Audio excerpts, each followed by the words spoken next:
Pai do Senhor Jesus, seja mais uma vez bem-vindo ou bem-vinda ao canal do Estudo Bíblico José Carlos Macedo. Meu nome é José Carlos, para mim é um prazer ter você aqui inscrito no nosso canal. Quero agradecer a Deus por essa rica oportunidade de nos consagrando mais um vídeo para o canal. Desta vez, a lição bíblica da Escola Dominical, a lição 11, o zelo do apóstolo Paulo pela sã doutrina. Agradecendo a você que esteve recentemente, dê você curta, comente e, se possível, indique o canal para mais alguém. Amém.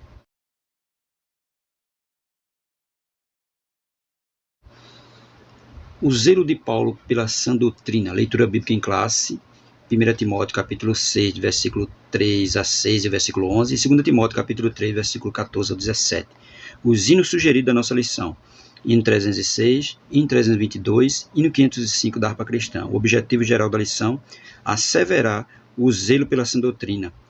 Os objetivos específicos são três. Primeiro, conceituar e correlacionar ortodoxia de heterodoxia. Segundo, advertir a respeito da ameaça da corrupção doutrinária. Terceiro, apresentar a igreja como a guardiã da sã doutrina. Nossa lição está dividida em 3 pontos. Primeiro ponto, ortodoxia versus heterodoxia, dividida em 3 subpontos. Segundo ponto, a ameaça de corrupção doutrinária, dividida em 3 subpontos. E o terceiro ponto, a igreja como guardiã da sã doutrina e a conclusão. Amém? Nossa leitura diária, bíblica em classe, 1 Timóteo, capítulo 6, do versículo 3 ao 6 e versículo 11, que diz assim: se alguém ensina alguma outra doutrina, e se não conforma com as sãs palavras de nosso Senhor Jesus Cristo, e com a doutrina que é segundo a piedade, é soberbo e nada sabe, mas delira acerca de questões e contenda de palavras, das quais nascem invejas, porfia, blasfêmias, ruins suspeitas, contendas de homens corruptos, de entendimento e privados da verdade, cuidando que a piedade seja causa de ganho, aparta dos tais. Mas é grande ganho a piedade com contentamento. Mas tu, homem de Deus, foge destas coisas e segue a justiça, a piedade, a fé, o amor, a paciência e a mansidão. 2 Timóteo, capítulo 3, versículo 14 ao 17. Tu, porém, permanece naquele que aprendeste, de que foste inteirado, sabendo de quem o tens aprendido, e que desde a tua meninice sabe as sagradas letras que podem fazer-te sábio para a salvação pela fé que há em Cristo Jesus. Toda a escritura divinamente inspirada é proveitosa para ensinar, para redarguir, para corrigir, para instruir em justiça, para que o homem de Deus seja perfeito e perfeitamente apto para toda boa obra. Texto áureo: tem cuidado de ti mesmo e da doutrina. Persevera nestas coisas, porque fazendo isto te salvarás tanto a ti mesmo como aos que te ouvem. 1 Timóteo capítulo 4, verso 16. Nossa verdade prática vai dizer assim: a Igreja de Cristo é a única instituição divina na Terra que preserva e defende a sã doutrina diante dos enganos e males das heresias. Está vendo? É a única instituição divina na Terra que persevera e defende a sã doutrina diante dos enganos e males das heresias. Nossa introdução vai dizer assim: qual o fim do mandamento? Por que devemos zelar pela sã doutrina?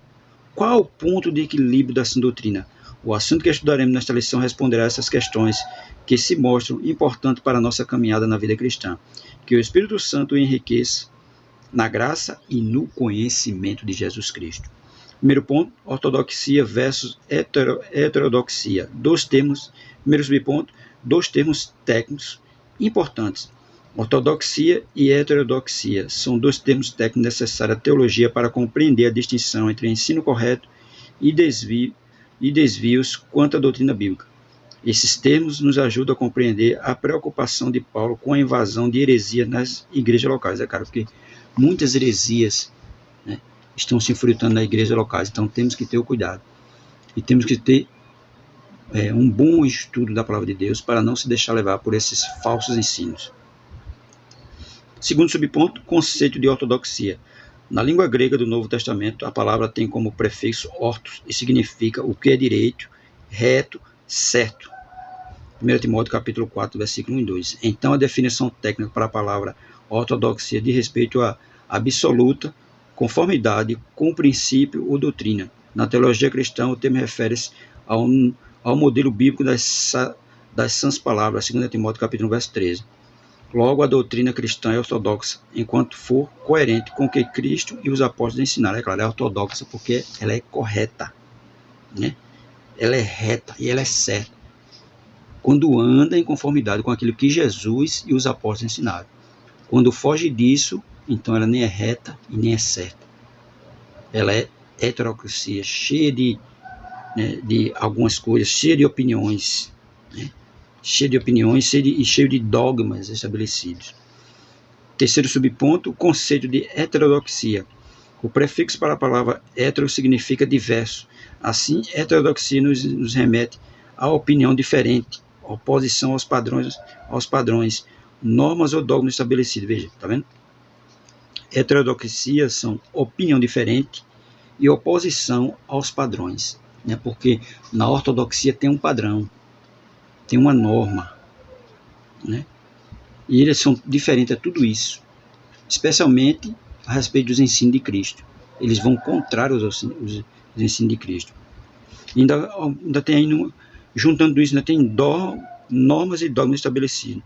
Se a ortodoxia tem um só parecer, a heterodoxia implica várias opiniões a respeito de um mesmo objeto. Né? Se na ortodoxia ele tem um só parecer, na heterodoxia ela tem vários pareceres a respeito de um só objeto, quer dizer, várias opiniões a respeito de um assunto. Para o apóstolo Paulo, a igreja deve manter a unidade doutrinária da fé e combater com veemência as doutrinas de demônio. Combater, né, com veemência as doutrinas de demônio. 1 Timóteo capítulo 4, verso 1. A igreja deve ser, portanto, ortodoxa. Sua advertência é um antídoto para nós nos dias de hoje. Devemos, pois, fortalecer a unidade doutrinária em nossas igrejas, é claro.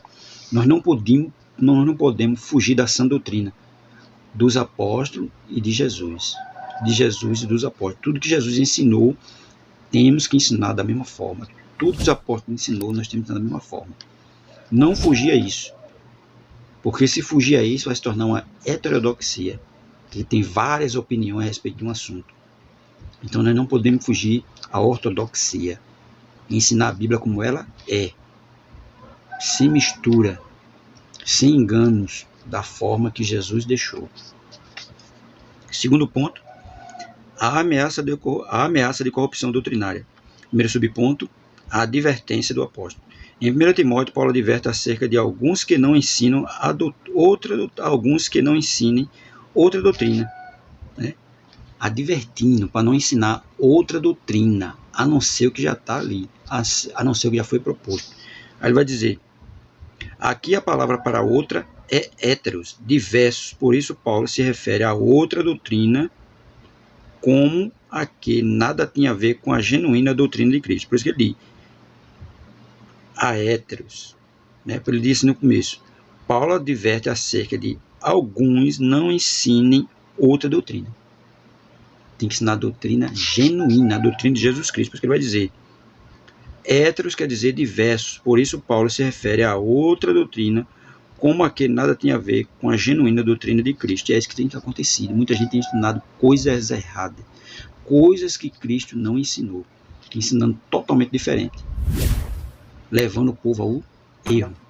Ele vai dizer, esse zelo para perseverar a sã doutrina trazia um contexto de homens sem escrúpulos, que não respeitavam os ensinos apostólicos. Os apóstolos identificam como lobos cruéis, vestidos de ovelhas, que investiam contra o rebanho de Deus, não o perdoando. Atos capítulo 20, versículo 28, né? Versículo 28 ao 30, que Paulo vai dizer que o tempo da partida dele já estava próximo. E no meio da igreja, no meio do rebanho, iam se infiltrar lobos cruéis, que não poupariam o rebanho.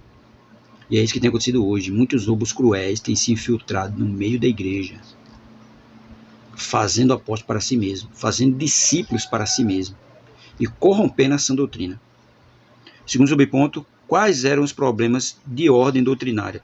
As igrejas plantadas por Paulo e outros apóstolos no primeiro século sofreram com a infiltração de conceitos filosóficos pagãos e judaizantes na interpretação da doutrina apostólica. É claro que muitos se infiltraram na igreja para corromper a igreja. Muitos se infiltraram para corromper a igreja de Cristo e não para ajudar. só para corromper. Por isso que havia um grande problema ali na igreja de Éfeso e Corinto. Aí ele vai dizer, nas igrejas como a de Corinto ou Éfeso havia os que afirmavam crer no Evangelho, mas não renunciavam aos costumes pagãos. Veja, pessoas que aceitavam Jesus, mas não renunciavam à vida velha. Queriam estar em Cristo, mas vivendo de forma antiga. Não queriam viver de forma de viver a vida nova, queriam viver a vida velha. Aí ele vai dizer, em Éfeso havia os que afirmavam crer no Evangelho, mas não renunciavam os costumes pagãos.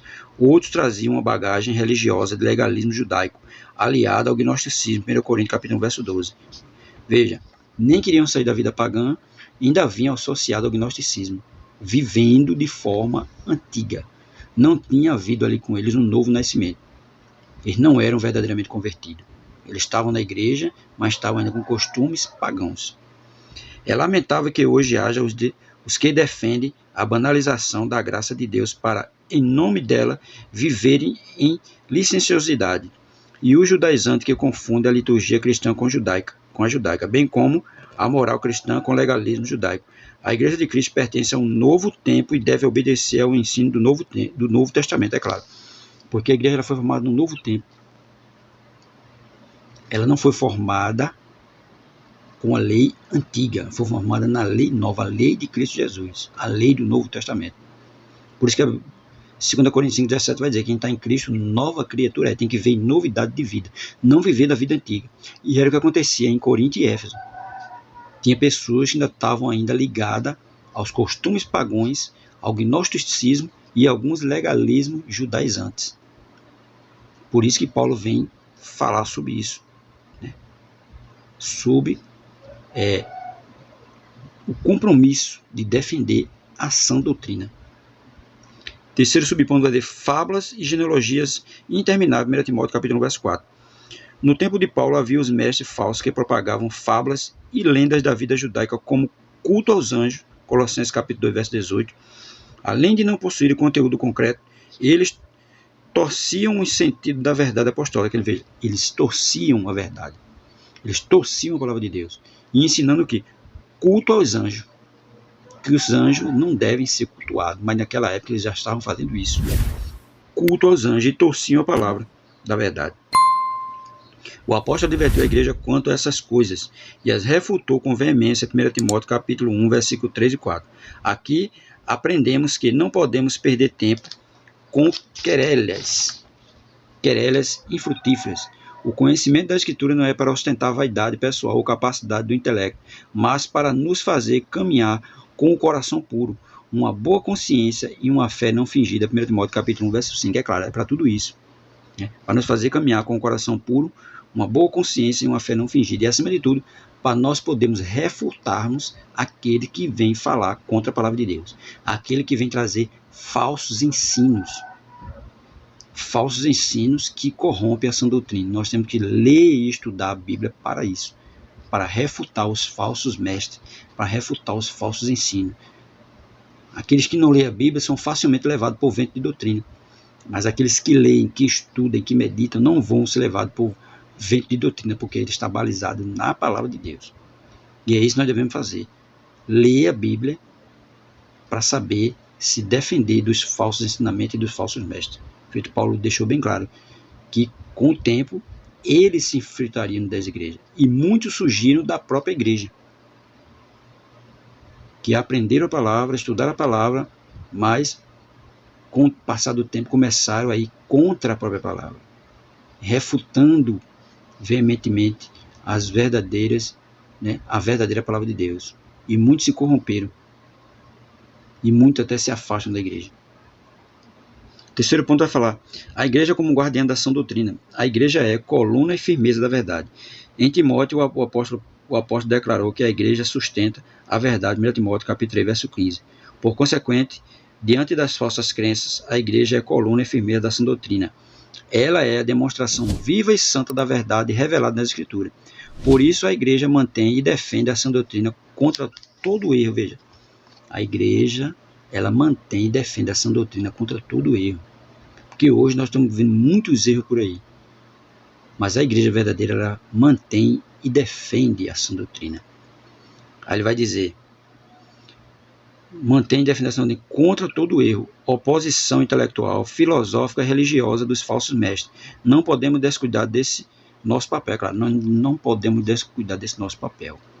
Nós temos que ler, meditar e pedir sabedoria do Espírito Santo para falar e defender a palavra de Deus e defender a sã doutrina, que muitos estão se corrompendo, muitos estão deixando por levar e não estão pregando a sã doutrina como deve ser pregada. Pelo contrário, estão corrompendo.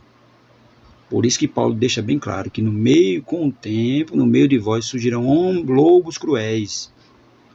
E os lobos cruéis estão aí, corrompendo a palavra de Deus, buscando discípulo após si, em vez de fazer discípulo para Jesus. Estão fazendo discípulo para eles mesmos.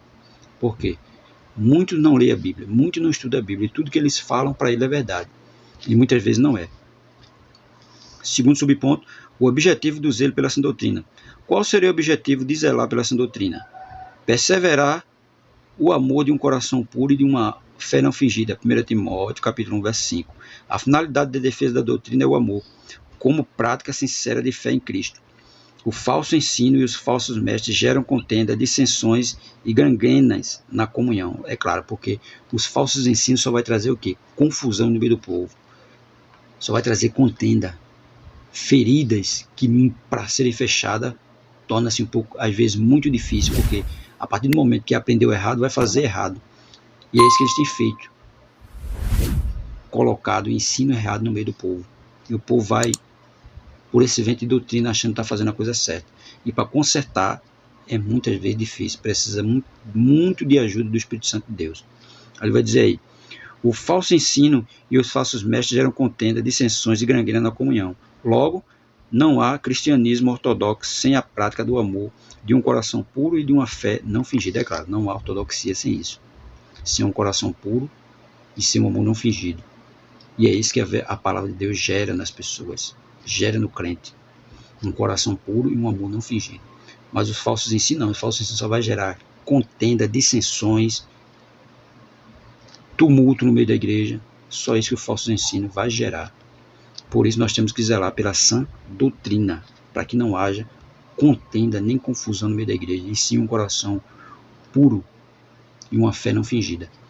Terceiro subponto, a primazia do amor. O fim do mandamento é amor. 1 Timóteo, capítulo 1, verso 5. Em 1 Timóteo, o amor aparece como um freio, um instrumento de equilíbrio no combate às falsas doutrinas, é claro, porque os falsos mestres, ele não tem amor pelas ovelhas. Ele só quer usurpar a gordura das ovelhas. Ele não tem amor pelas ovelhas. Mas o verdadeiro mestre, que é o mestre Jesus, ele tem amor pelas ovelhas. Ele tem amor pelas ovelhas. Por isso que ele foi até a cruz do Calvário, pelas ovelhas. E aquele que vive pela palavra de Deus, vivendo a palavra de Deus, ensinando a palavra de Deus com verdade, ele tem amor pelas ovelhas dele. Mas o falso mestre não tem amor por ninguém, só tem amor por ele mesmo. Continuando a dizer assim: na Epístola Paulina, o combate nunca é contra a pessoa, mas contra as ideias que elas representam. É claro, não estão combatendo pessoas, mas estão combatendo as ideias que elas representam, que elas trazem para nós, e muitas dessas ideias são ideias errôneas. E as ideias errôneas nós temos que combater, e sim aceitar as ideias verdadeiras.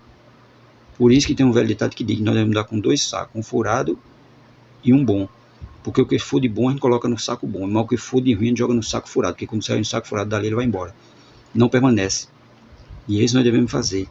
Por isso, quando a gente estudamos a Bíblia, meditamos na Bíblia, oramos pela Bíblia, nós vamos ver que qualquer palavra errônea que é dada numa igreja, você percebe logo que ali é um erro. Mas aquele que não estão estudando, não estão meditando, tudo que é falado para ele, ele acha que é a verdade. Então, por isso que Paulo pede para zelar pela sã doutrina, a palavra verdadeira. Isso que ele diz: o zelo do apóstolo se dá justamente para impedir que o espírito dos falsos mestres se infiltrasse na igreja. Nesse caso, o amor como fim do mandamento é o antídoto perfeito. Ora, o amor de um coração puro é um amor que procede de dentro para fora, não se tratando de mero sentimento. Nesse amor, o coração é santificado pelo Espírito Santo, gerando uma pureza interior, pois um coração sujo pelo pecado não pode agir amorosamente, é claro, porque aqueles que estão envolvido com o pecado, ele não vai agir amorosamente com ninguém, nem com ele mesmo. Mas aquele que está vivendo pela palavra, estudando a palavra, meditando na palavra e orando a palavra, o amor dele vai ser um amor não fingido, um amor sincero. Porque Jesus mesmo disse, lá no Evangelho de João capítulo 13, versículo 35, se vós amardes uns aos outros, verdadeiramente sereis meus discípulos. Mas o discípulo falso, ele não ama ninguém. Ele não ama nem ele mesmo. Por isso que muitas vezes acontece problema nas igrejas. Por quê? Porque ele tem ali muitas vezes falsos ensinamentos, que só está trazendo contenda e muito problema. Ele continua a dizer para nós, nesse amor o coração é santificado pelo Espírito Santo, gerando uma pureza interior, pois um coração sujo pelo pecado não pode agir amorosamente. Já um coração limpo diante de Deus recebe e vê as coisas espirituais com transparência. Veja, um coração limpo, ele vê e recebe as coisas de Deus com transparência. Quem está com o coração sujo, ele não vê nada. Ele não percebe nada. Nada no sentido espiritual. Nada no sentido amoroso. Ele não percebe nada disso, porque está com o coração sujo, um coração envolvido em pecado. Ele diz aí, no amor não há lugar para imparcialidade, pois se cultiva uma boa consciência, nem há lugar para simulação, fingimento e hipocrisia, pois se cultiva uma fé não fingida, 1 Timóteo capítulo 1, verso 5, porque se cultiva uma fé não fingida, uma fé que vai se preocupar com os irmãos, uma fé que vai amar os irmãos, sem esperar nada em troca, mas é uma fé não fingida, é a verdadeira prova do amor, um para com os outros. Para concluir, vai dizer assim, a Bíblia, a palavra de Deus, é a fonte genuína para a doutrina cristã, por isso precisamos ser dedicados estudantes das Escrituras Sagradas, das Sagradas Escrituras, a fim de que zelemos pela sã doutrina. Levemos em conta que a finalidade dela é o amor para em Cristo vivermos com um coração puro e uma fé não fingida. A exemplo de Paulo, somos chamados para zelar pelo ensino de Cristo, a fim de edificar a igreja do Senhor, é claro. Né? Através de Paulo nós somos chamados para isso, para zelar pelo ensino bíblico, zelar pelo ensino verdadeiro, e combater os falsos ensinos e combater os falsos mestres, através da palavra de Deus. Que nós possamos ter sempre isso em mente, zelar pela sã doutrina, zelar pela palavra, combater os falsos mestres. É esse exemplo que Paulo nos chama, né? Por isso que ele diz, somos chamados para zelar pelo ensino de Cristo a fim de edificar a igreja do Senhor. É esse nosso chamado, zelar pelos ensinos de Jesus Cristo para edificar toda a igreja. Para edificar toda a igreja e combater os falsos mestres e os falsos ensinos, porque eles não edificam nada, pelo contrário, só corrompe.